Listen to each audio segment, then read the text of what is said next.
Hello， 大家好，这里是光球，欢迎继续收看《The Witness》见证者的第18集。就如同上次这个17集的最后所说的呢，我就直接跑到这里来了。但是来了后，我赫然发现它有一个我不知道的规则在里面，就是它颜色不一样。颜色不一样大概就是指不同的声音吧。然后我听了半天，好像还没有，我不知道，也许还需要一些提示，所以我打算先放着它不管啊。所以呢，我们就先去看电视。可是有一个很久以前在沙漠遗迹那边找到的，为什么？哦，沙漠遗迹那边找到的那个电视剧还没看。然后我在城市中央那边也想到一个，怎么走来的？想到一个解法，其实之前应该也有想到，只是不知道为什么就傻了。懂。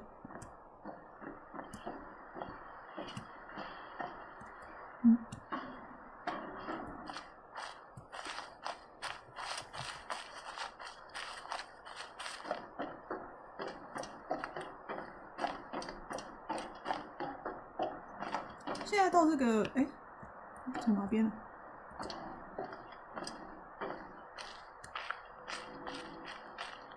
到这个阶段就已经是卡住的，就如果真的是死穴的话，就要花很多时间去搞。但是我想到的一个，哇塞，怎么走来着？这中央城市那边。应该算是最后一个吧，最后一个那个雷射。如果其他的规则你不搞清楚的话，中央城市解不开。是个圆。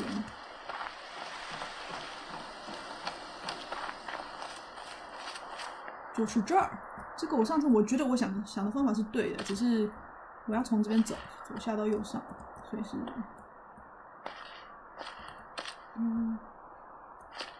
前一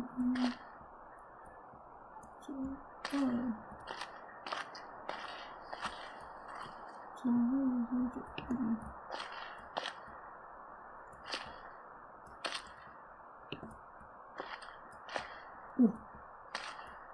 哇，记得住吗？我试试看。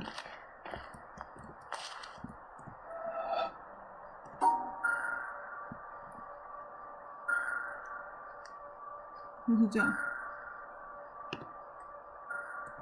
Yes， 对，我上次呢一直不知道为什么把这个地方当成起点，然后我其实上次什么时候有想到说会不会是那边才是起点，但那边有2扇门，我想上次看的门是错的，所以那就行了，这样就行了。这是在做什么？是可以挪到那边去的。这是。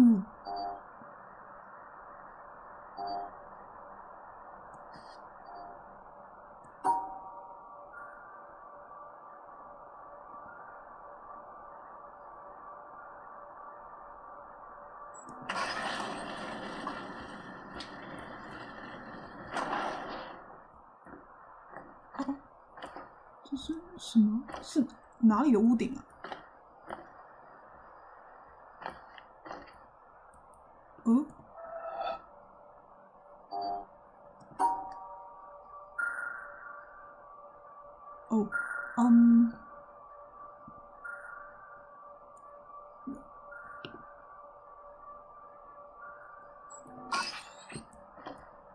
对，就像这个有一个总是没框，就是一连的，有一个是没框的，应该这有什么特别意思吗？它有线人露出来。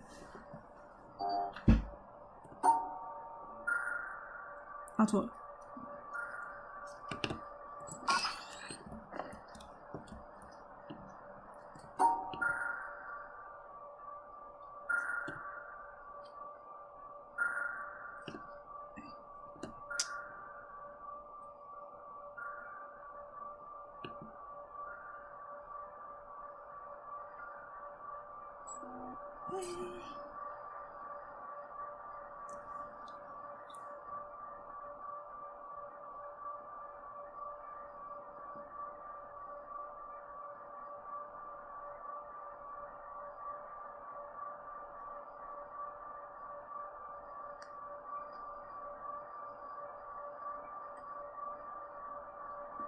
不行，是不行。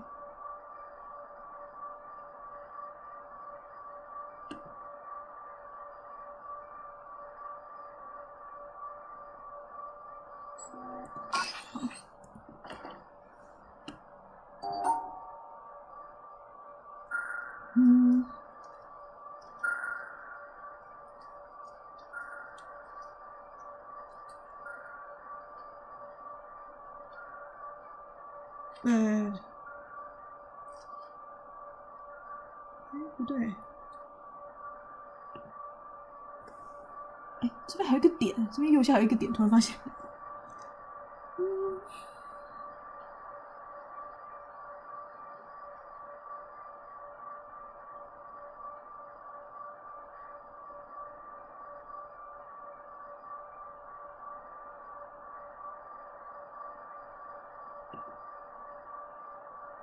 不行。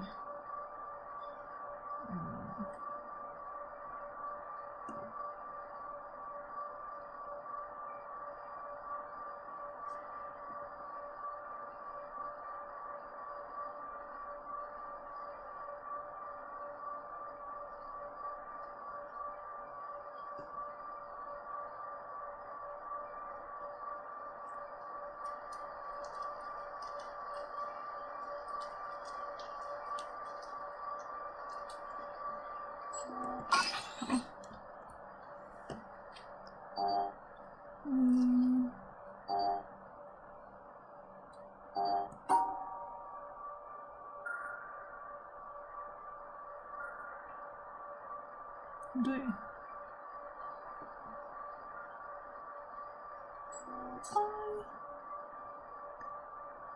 难道是直的？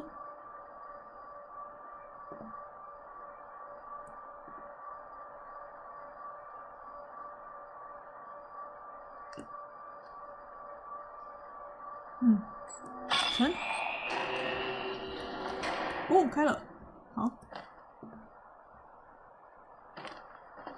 有什么其他东西可以看吗？就是这个。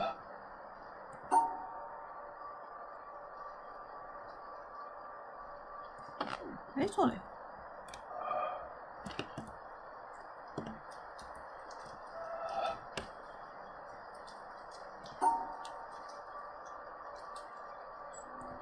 好，所以是一定要到这个底吗？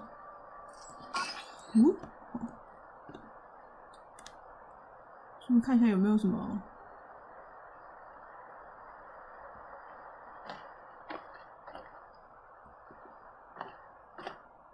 可以画的、隐藏的，好像没有。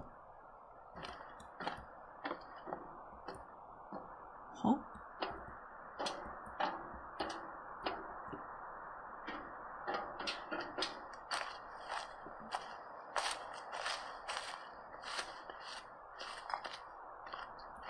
所以这两栋建筑是一组，这样这个门也开了，这个门，这底下那个门，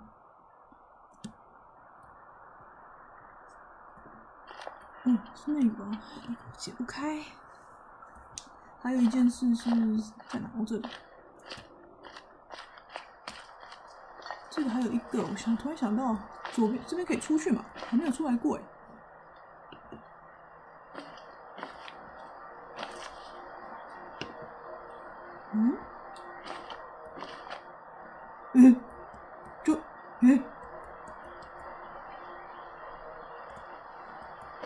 这个藤蔓好像有点细哦，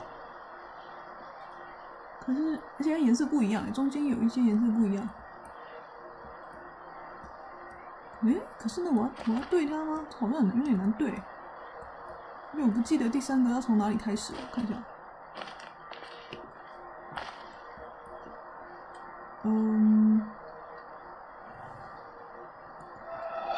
不是这个开始，还是哪里？中间吗？上次我记得是这里开始的，是吗？就是那个太阳光那个中间的。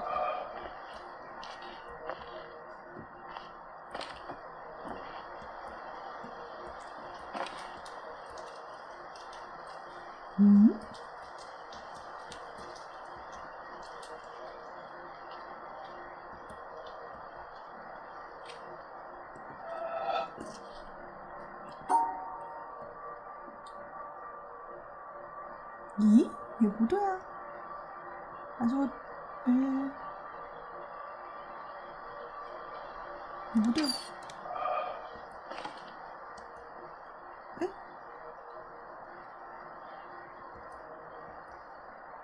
这样子。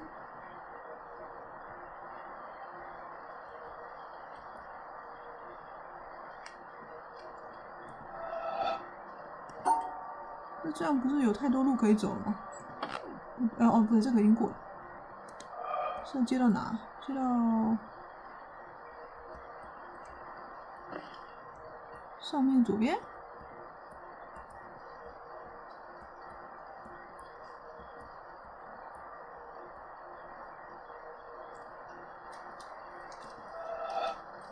还是说要跟他一样？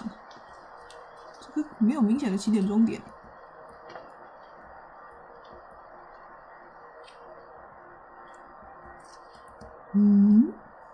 可是我觉得这个绝对有什么东西。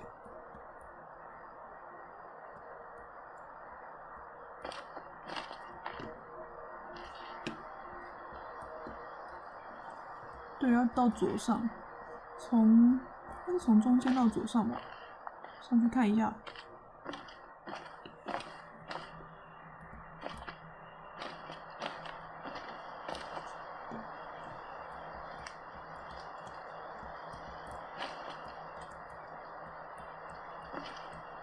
对，是从中间到左上。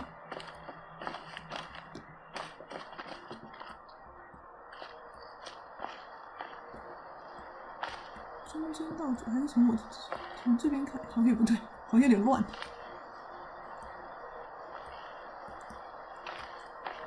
我把它让我出来干什么？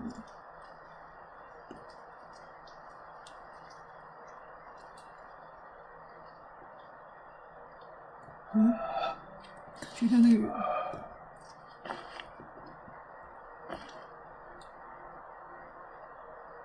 还是说是中间这样？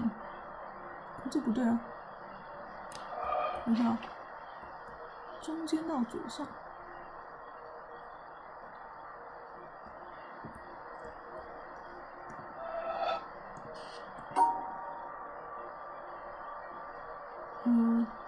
卡住了。对对对。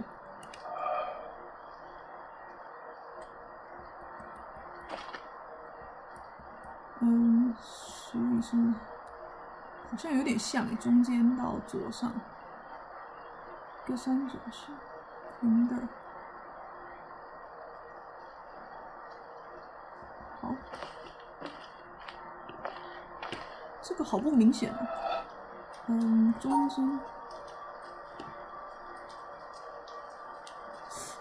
间好像是这样啊，不对。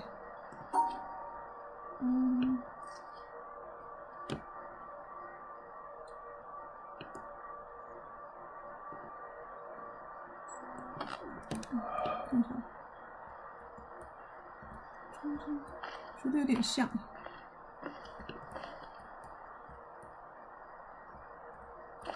它要凹一个下去才能上去。OK。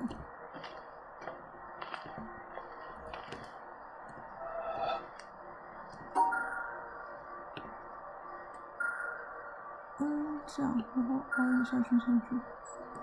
咦，也不对啊。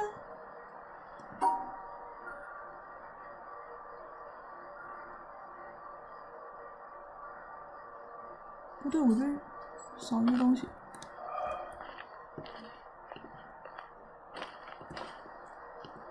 有什么我没看清楚的吗？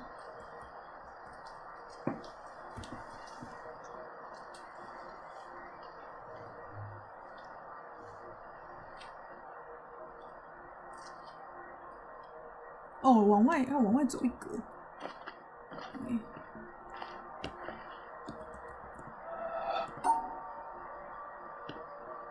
要往外走一格。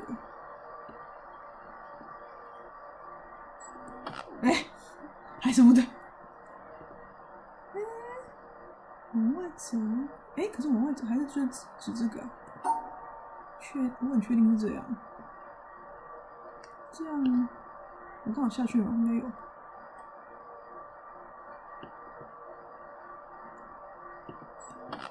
嗯，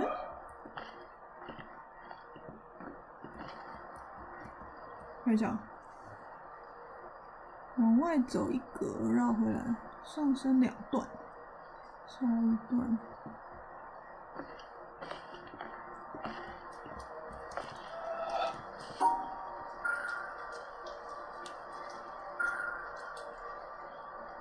哇，怎么这么难？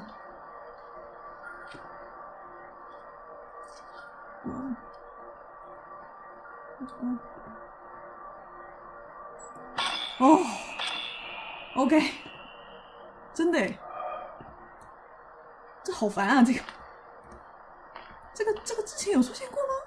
好了，也算有出现过啊。哦。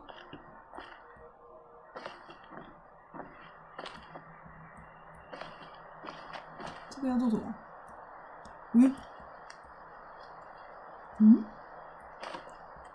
这我要怎么做？这我也不能转它，所以我得去对面做。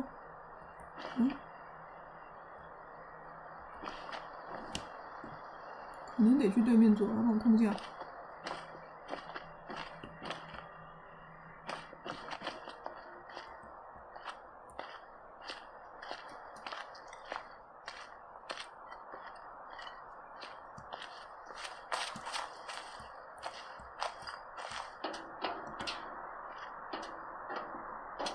今天是不是有点卡？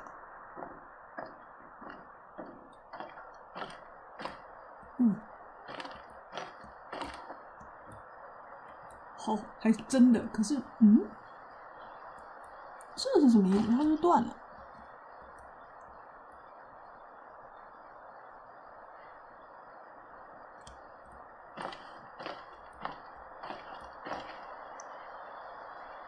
是从哪里开始啊？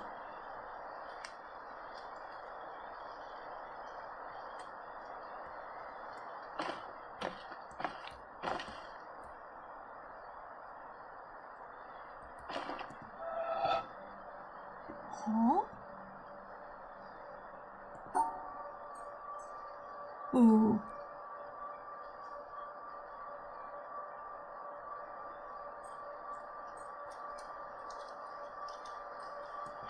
对了，他现在是要留一些让我们自己猜吗？中间他没有留出来啊。好，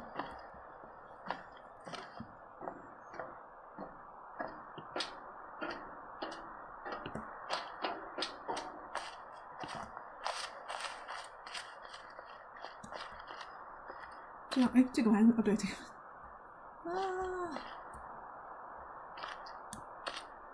这个人是这个完全不怎么？哦，就是那个应该是要解音乐，但是解不开，没有音乐。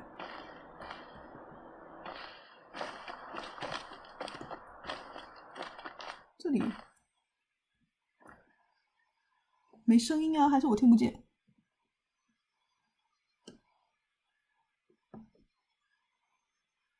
而且这明显是说音箱坏掉了，现在不知道这是什么意思。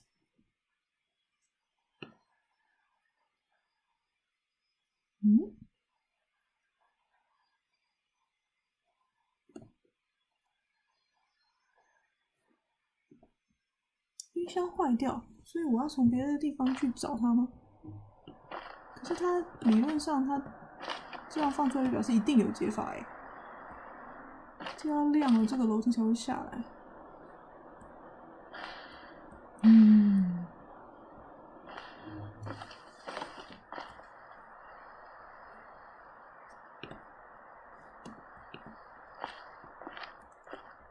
还有就是这个死活不知道该怎么解。どうしようかな，どうしようかな。会不会已经就是有解说，已经知道这怎么搞的观众会不会觉得我很烦？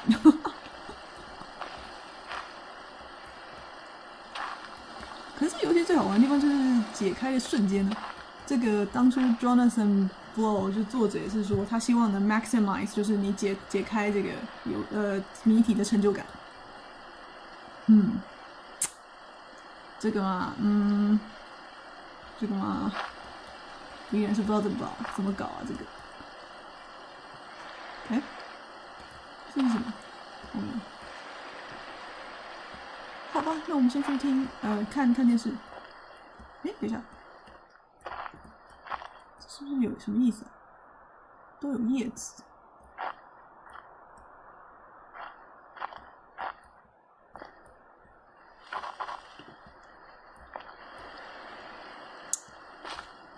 要是能这么简单就看出有什么意思，我早就看出来了，对吧？不过有时候就是，哎，这什么？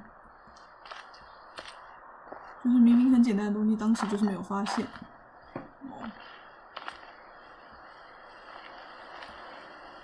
脑波没有对上。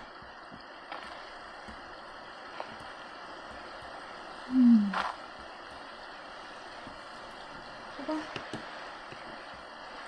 走吧，去看电视。哎，电视剧总共有几个？我才看了2个对吧？还有这个也不知道干嘛，要风车停或不停。哎，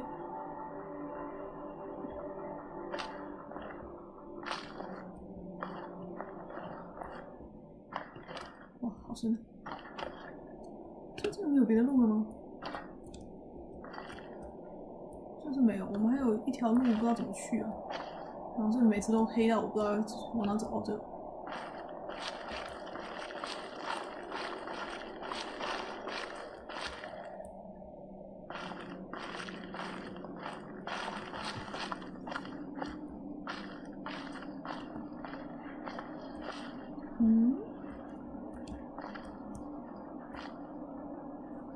就是这个啊，这一扇门的对面，我还不知道从哪进去哎。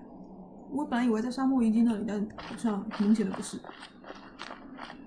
而且我们现在知道，因为上次我迷路，总共有6个。现在知道山底下还有另外一个地方是我不知道怎么去的。之前记错，应该是这。OK， 怎么又是你啊？感觉又是第一次，对，又是你。Well, that's no better a solution than any of the others, is it? 不对，这是第一个。So, in the end, have we learned anything from this look at why the world turned out the way it did that's of any use to us in our future? Something, I think.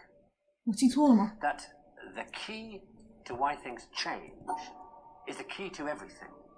How easy is it for knowledge to spread? And that in the past, the people who made change happen were the people who had that knowledge, whether they were craftsmen or kings. Today, the people who make things change, the people who have that knowledge, are the scientists and the technologists who are the true driving force of humanity. Good job, 我还以为我记住了。 What about the Beethovens and the Michelangelos? Let me suggest something with which you may disagree violently. That at best, the products of human emotion 我回去看一下，各位，让我暂停一下，莫名其妙的。are interpreted towards that knowledge that they know exists. 嘿，我回来了。是不是怎么觉得就是这个样子啊？ And by help towards that knowledge, I don't mean give everybody a computer. And so, by a backhanded, upside-down argument, was predicted that there is in carbon a level at 7.82 million volts, and then experiments in the laboratory with carbon show indeed that there is. And therefore, the existence in the world of all these other elements is very closely related to the fact that there is this particular level in carbon. But the position of this particular level in carbon seems to us, after knowing the physical laws, to be a very complicated accident of 12 complicated particles interacting. So I wish to illustrate by this example that an understanding of the physical laws doesn't give you an understanding in a sense of understanding significance of the world in any way. The details of real experience are very far often from the fundamental laws. There are, in a way of speaking, in the world, we have a way of discussing the world which you could call, we discuss it at various hierarchies or levels. Now, I don't mean to be very precise, there's a level, there's another level, and another level, but I will indicate by describing a set of ideas to you, just one after the other, what I mean by hierarchies of ideas. For example, at one end, we have the fundamental laws of physics. Then we invent other terms for concepts which are approximate, who have, we believe, the ultimate explanation in terms of the fundamental laws. For instance, heat. Heat is supposed to be the jiggling, and it's just a word for a hot thing, is just a word for a mass of atoms which are jiggling. For that, fundamentally, we should think of the atoms jiggling. But for a while, if we're talking about heat, we sometimes forget about the atoms jiggling. Just like when we talk about the glacier, we don't always think of the hexagonal ice snowflakes which originally fell. Another example of the same thing is a salt crystal. Looked at fundamentally, it's a lot of protons, neutrons, and electrons. But we have this concept, salt crystal, which carries a whole pattern already of fundamental interactions, or idea like pressure. Now, if we go higher up from this, in another level, we have properties of substances like refractive index, how light is bent when it goes through something, or surface tension, the fact that the water tends to pull itself together, is described by a number. I remind you that we have to go through several laws down to find out that it's the pull of the atoms and so on, but we still say surface tension, and don't worry when we're discussing surface tension of the inner workings, always. Sometimes we do, sometimes we don't. Go on, up in the hierarchy. With the water, we have the waves, and we have a thing like a storm. We have a word for storm, which represents an enormous mass of phenomena. Or sunspot, or star, which is an accumulation of things. And it's not worthwhile always to think of it way back. In fact, we can't, because the higher up we go, we have too many steps in between, each one of which is a little weak, and we haven't thought them all through yet. If we go up in this hierarchy of complexity, we get to things like frog, or nerve impulse, which you see is an enormously complicated thing in the physical world, involving an organization of matter in a very elaborate complexity. And then we go on, we come to things, words, and concepts like man, and history, or political expediency, and so forth, which is a series of concepts that we use to understand things at an ever higher level. And going on, we come to things like evil, and beauty, and hope. Now, which end is nearer to the ultimate creator, or the ultimate? So if I make a religious metaphor, which end is nearer to God? Beauty and hope, or the fundamental laws? I think that the right way, of course, is to say that the whole structural interconnections of the thing is the thing that we have to look at, and that the sequence of hierarchy, that all the sciences and all the efforts, not just the sciences, but all the efforts of intellectual kind, are to see the connections of the hierarchies, is to connect beauty to history, is to connect history to man's psychology, the man's psychology to the working of the brain to the neural impulse to the chemistry, and so forth, up and down, both ways. And today we cannot, and there's no use making believe we can, draw carefully a line all the way from one end of this thing to the other. In fact, we've just begun to see that there is this relative hierarchy. And so I don't think either end is nearer to God's. And to stand at either end, and to walk out off the end of the pier only, hoping out in that direction is the complete understanding, is a mistake. And to stand with evil and beauty and hope, or to stand with the fundamental laws, hoping that way to get a deep understanding of the whole world, with that aspect alone, is a mistake. And it is not sensible either for the ones who specialize at one end and the ones who specialize at the other end to have such disregard for each other. They don't actually, but the people say they do. So. But that actually the great mass of workers in between, connecting one step to another, are improving all the time our understanding of the world, both from working at the ends and working in the middle. And in that way, we are gradually understanding this connection, this tremendous world of interconnecting hierarchies. If you expected science to give all the answers to the wonderful questions about what we are, where we're going, what the meaning of the universe is, and so on, then I think you could easily become disillusioned and then look for some mystic answer to these problems. How a scientist can take a mystic answer, I don't know, because the whole spirit is to understand. Well, never mind that. I don't understand that. But anyhow, if you think of it, though, the way I think of what we're doing is we're exploring. We're trying to find out as much as we can about the world. People say to me, "Are you looking for the ultimate laws of physics?" No, I'm not. I'm just looking to find out more about the world. And if it turns out there is a simple ultimate law that explains everything, so be it. That would be very nice to discover. If it turns out it's like an onion with millions of layers and we're just sick and tired of looking at the layers, then that's the way it is. But whatever way it comes out, its nature is there and she's going to come out the way she is. And therefore, when we go to investigate it, we shouldn't pre-decide what it is we're trying to do except to find out more about it. If you say, but your problem is, why do you find out more about it? If you thought that you were trying to find out more about it because you're going to get an answer to some deep philosophical question, you may be wrong. It may be that you can't get an answer to that particular question by finding out more about the character of nature. But I don't look at it. My interest in science is to simply find out about the world. And the more I find out, the better it is. I like to find out. There are very remarkable mysteries about the fact that we're able to do so many more things than apparently animals can do, and other questions like that. But those are mysteries I want to investigate without knowing the answer to them. And so altogether, I can't believe the special stories that have been made up about our relationship to the universe at large, because they seem to be too simple, too connected, too local, too provincial. The earth, he came to the earth. One of the aspects of God came to the earth, mind you. And look at what's out there. How can it isn't in proportion. Anyway, it's no use arguing. I can't argue it. I'm just trying to tell you why the scientific views that I have do have some effect on my beliefs. And also another thing has to do with the question of how do you find out if something's true.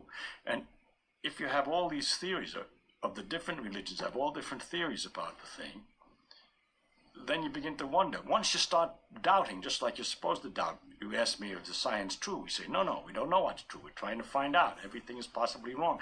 Start out understanding religion by saying everything is possibly wrong. Let us see. As soon as you do that, you start sliding down an edge, which is hard to recover from. And so with the scientific view, or my father's view, that we should look to see what's true and what may not be true, once you start doubting, which I think to me is a very fundamental part of my soul, is to doubt and to ask. And when you doubt and ask, it gets a little harder to believe. You see, one thing is I can live with doubt and uncertainty and not knowing. I think it's much more interesting to live not knowing than to have answers which might be wrong. I have approximate answers and possible beliefs and different degrees of certainty about different things, but I'm not absolutely sure of anything. And there are many things I don't know anything about, such as whether it means anything to ask, why we're here, and what the question might mean. I might think about it a little bit. If I can't figure it out, then I go to something else. But I don't have to know an answer. I don't feel frightened by not knowing things, by being lost in the mysterious universe without having any purpose, which is the way it really is, as far as I can tell, possibly. It doesn't frighten me. Wow， 这影片长达快要10分钟，我现在唯一的感想是字幕好难做啊，因为到时候会叠到那个影片的中央。它这段如果我没有记错的话，就是如果我的认真能力还在的话，这个就是理查费曼先生。那我们现在目前已经有2次他的录音了，现在又有一段他的超长影片，看来这个作者是很喜欢他的哦。那里面我觉得到时候大家看翻译比较快。我觉得他我分享一下我心得好了。我觉得他讲的有几个前面他就是比较老的那黑白影片呢，他在阐述一个阶级制度，怎么讲？这个世界你要理解这个世界呢，它都是层层相关的。他说并没有办法很清楚的划线说啊这是哪一级，这又是哪一级，又是哪一级。但是例如说你从物理的基础原理可以连到中间一层一层的，你可以连到最后变成美丽和希望这种抽象的概念。那各个阶层不同的理解呢，都帮助我们理解这个世界，因为我们必须要理解的是这整个系列，而不是只有单单一层。他说如果你觉得只凭单单的其中一层就可以完全理解的话，那是错的，是非常 delusional 的。那还有后面他现在比较晚年了吧，头发都白了那个彩色的影片，他说的是关于他自己对科学的看法。他说他尤其是最后他说他并不怕不知道事情。他说比起选择相信一个答案，但是那个答案可能是错的，他宁可选择他不知道。对，这个其实我也蛮有感触的对，所以他说他喜欢去 find out， 就是他对科学的想法就是他想要知道更多关于这个世界的事情，就是非常符合这个游戏的主题哦。所以还有3次。好，那既然这个样子嘞，我想去看看这个对面是哪里。哦，这个真想要有手电筒。不过反方向走好像看得到阶梯。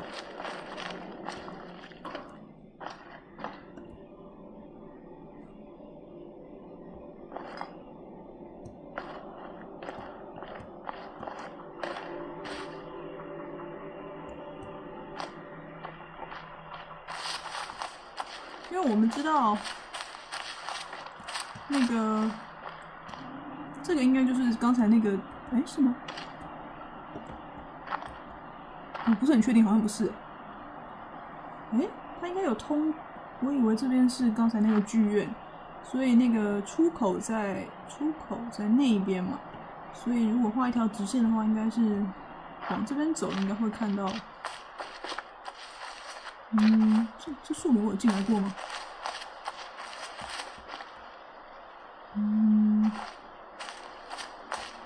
这条路，这条路有走过吗？好像没有岛上居然还有我没有走过的地方。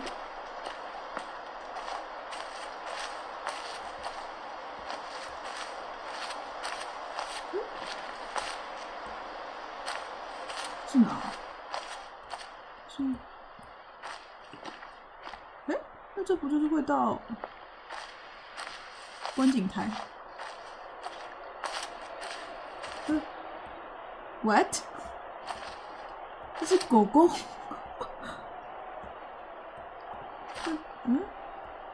到了这边有什么意思吗？让我们看一只狗。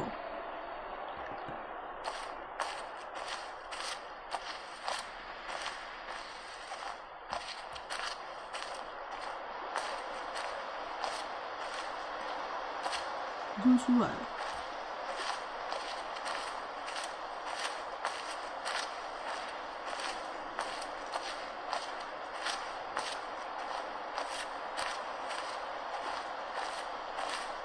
这就是一开始。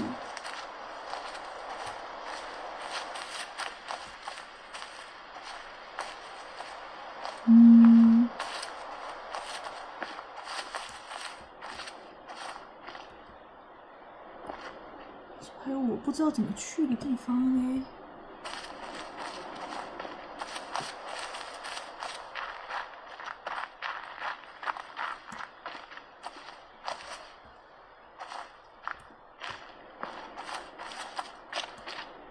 这我走过了吧？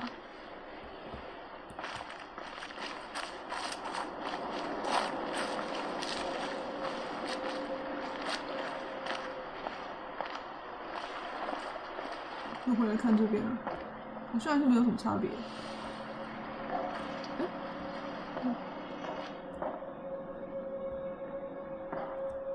现在觉得这是一个黑的嘛，所以也许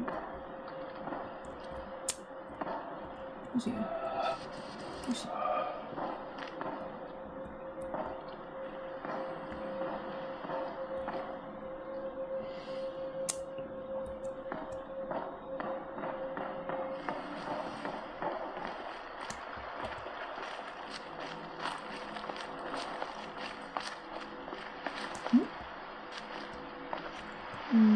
对。一个颜色的。哇，好久没来了。所以这边会是这吗？应该不会啊，不会这么远吧？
哇，这边好像真的没有什么。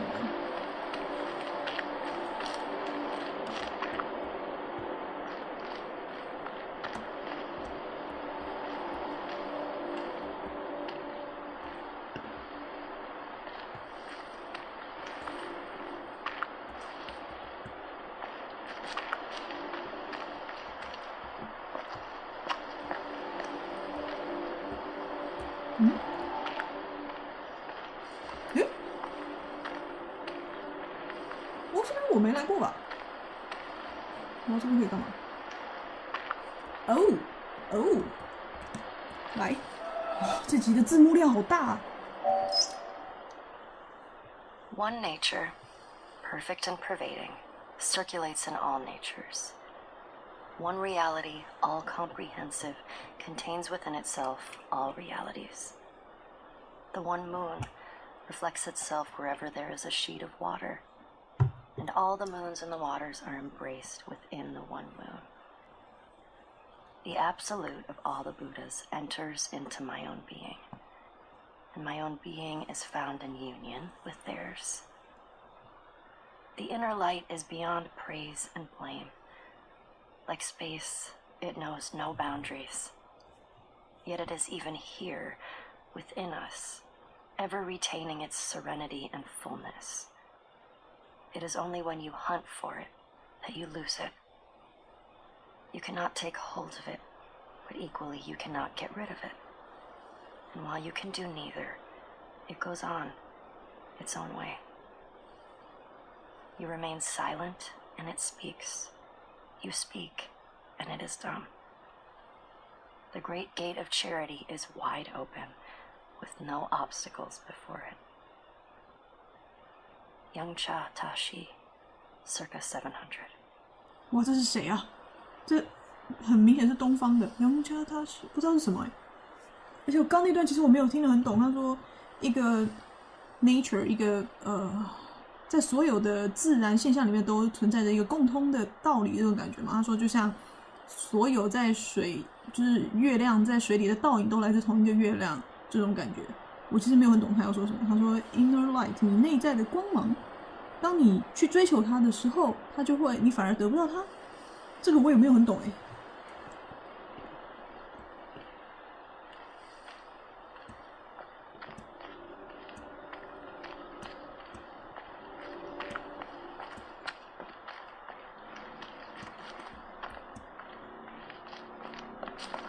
这边有开了吗？至少有开一个吧，有2个。接近那个黑色的那个柱体的时候，就会有奇怪的声音。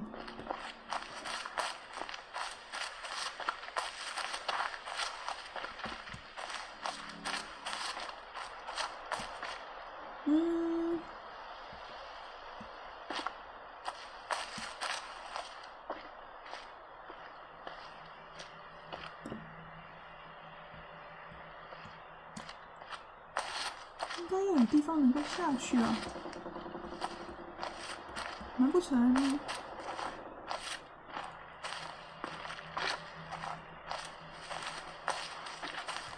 难不成我得把它停？等一下，有颜色。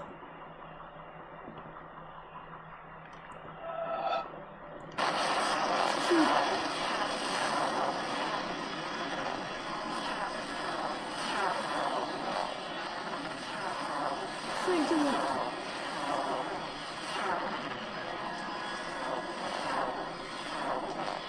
是要接到他身上的东西是吗？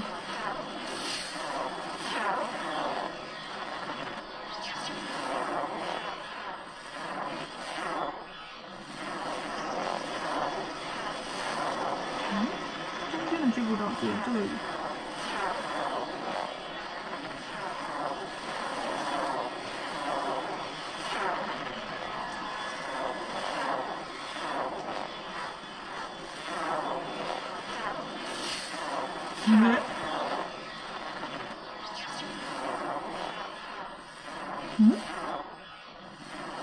看不太懂，什么意思？所以要，可能再远一点。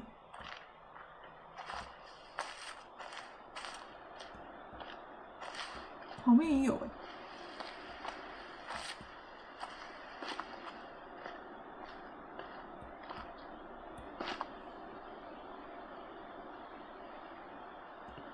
哇，这个隐藏的可能不是很好解。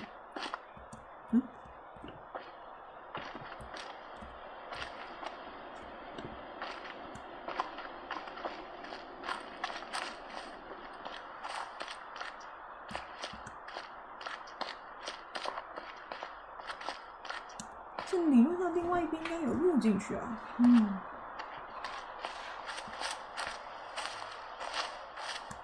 好吧，我又回来了。现在挡在我和最后2条雷射中间的，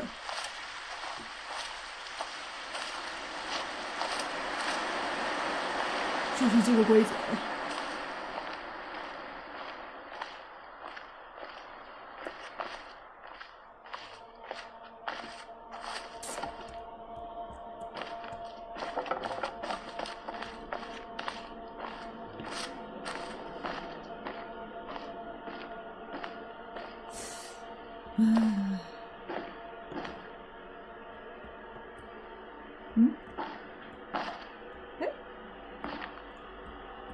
不可能吧？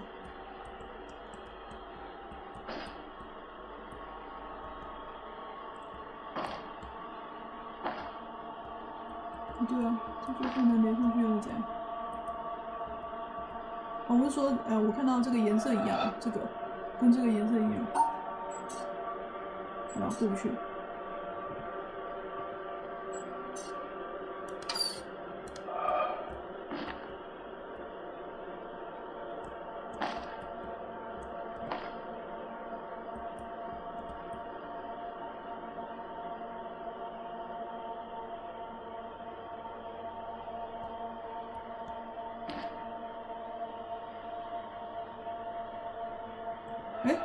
等一下，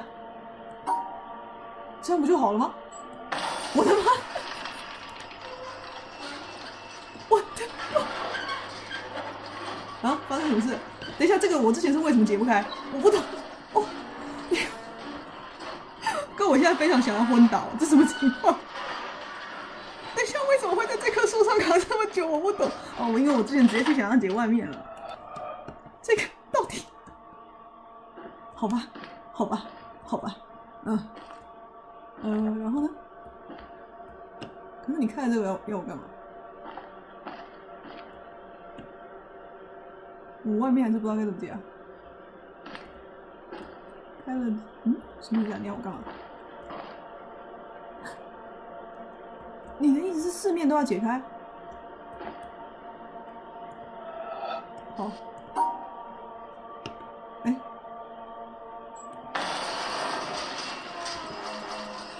奇怪，为什么我之前在这棵树上，我想不出来是什么东西？我太不能理解了，这是什么情况？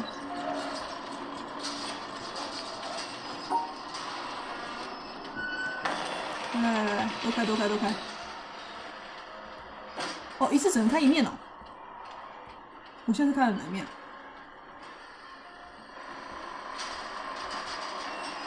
一面，那这面有什么意义啊？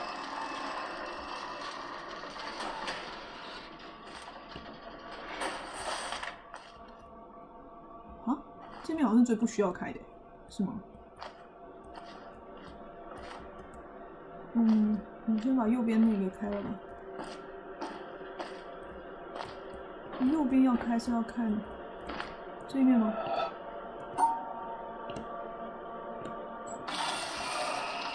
是吗？对，那边应该会开吧。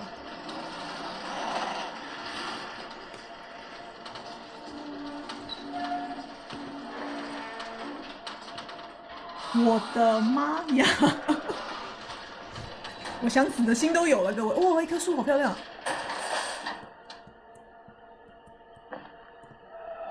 Got you。不过老实说，我相信我之前一定有画过这个，是不是没开它就不会让我过？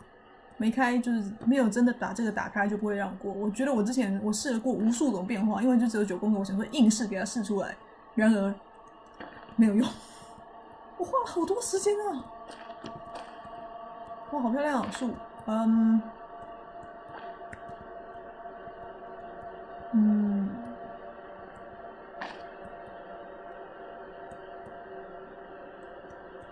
从哪边开始来的？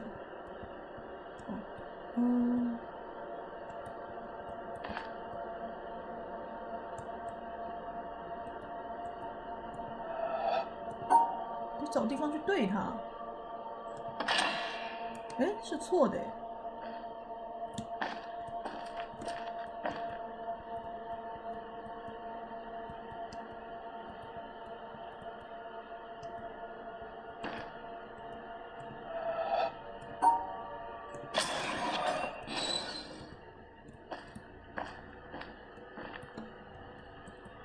那我还猜到说要透过什么东西看它，我也是挺厉害的。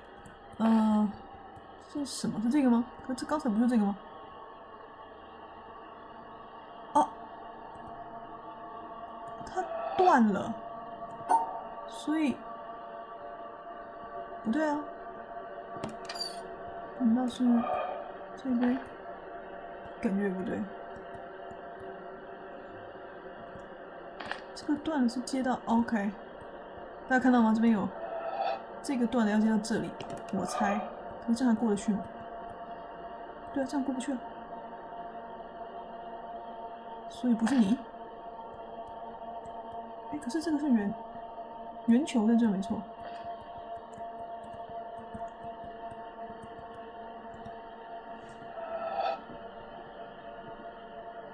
啊？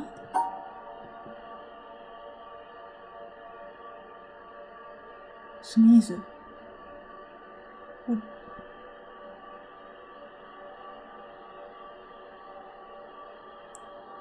圆的在那没错啊。问题是什么？啊？为什么开了？啊？这跟刚才的差别在哪里啊？我刚才是直的上去，所以说什么意思？啊？这是……哦。这个还是被遮住了欸。你去外面看看。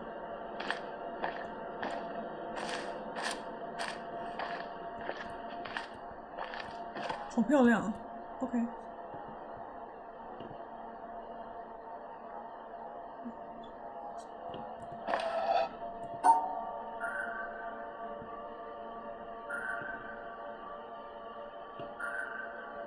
这样吗？不对，不想。要不然回去再画很麻烦。右左。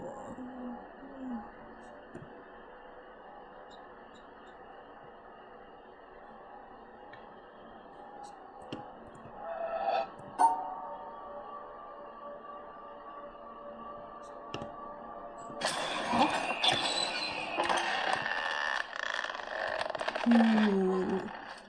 开了。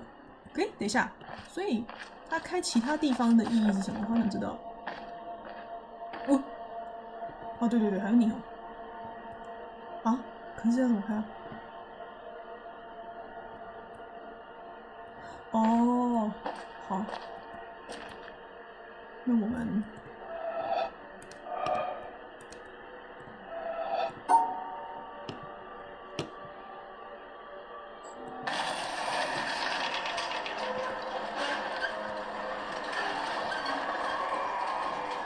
开了吗？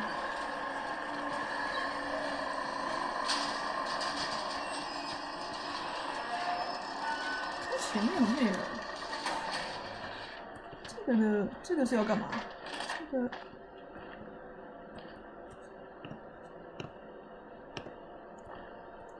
个是要开前面看吗？应该是不一样的规则吧。四面都有。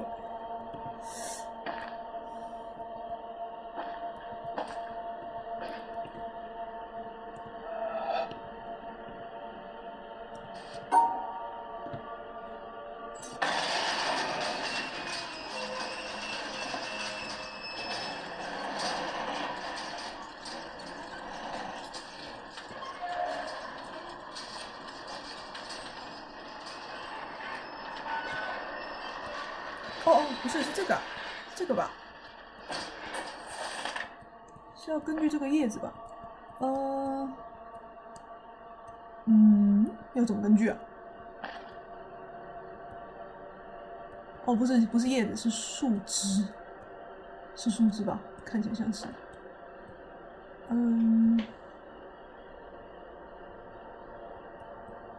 这样。有一点难看它哎。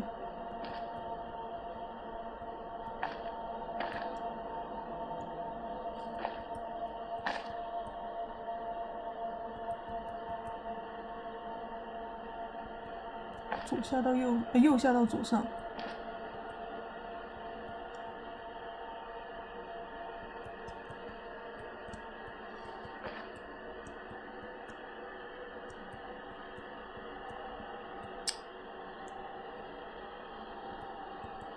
看不太出来，也许不是。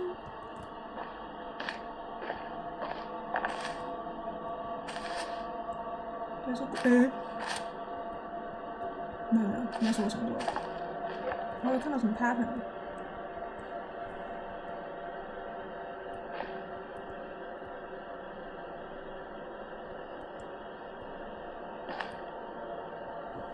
不知道哎，而且时间好像差不多了。那看看这边，这要干嘛？啊？这不能干嘛呀？